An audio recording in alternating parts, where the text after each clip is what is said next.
The problem, they say, is that Chavit Singson and Atong Ang are both key witnesses in the impeachment process when it reaches the Senate.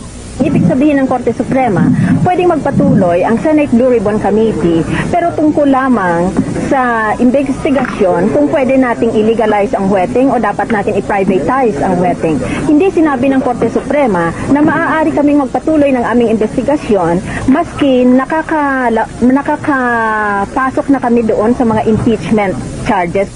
Santiago indicated today she will push for inhibiting all senators who have already questioned Governor Singson and Ang since they prejudiced their roles as judges in the impeachment proceedings. That case will probably come to us, and in effect, therefore, we'd be replaying our proceedings.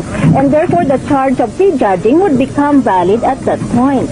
Kaya sana'y kusa na lang kaming maghinto. That is their view, but I have a different view. Binasa ko rin yung Supreme Court decision, and I thought that is a blanket authority on the part of the members of the Blue Ribbon and the Justice Committees to particularly continue this process we are now doing.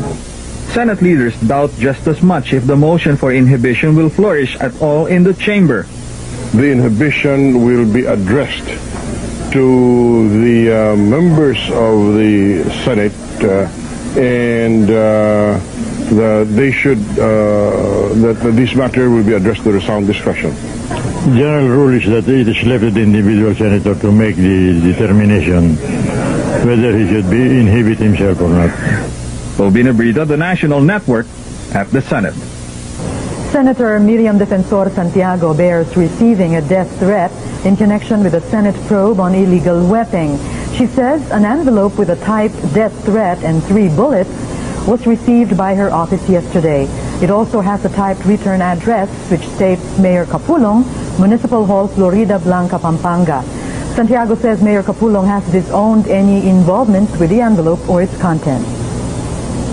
I can say, therefore, that when I tell you it is Governor Singson who is the author of this rather contrived threat, or actually, more seriously and more realistically, this act of intimidation or this act of grave coercion, I am speaking from personal knowledge, and I assure Governor Singson that I have already listed his name in my ledger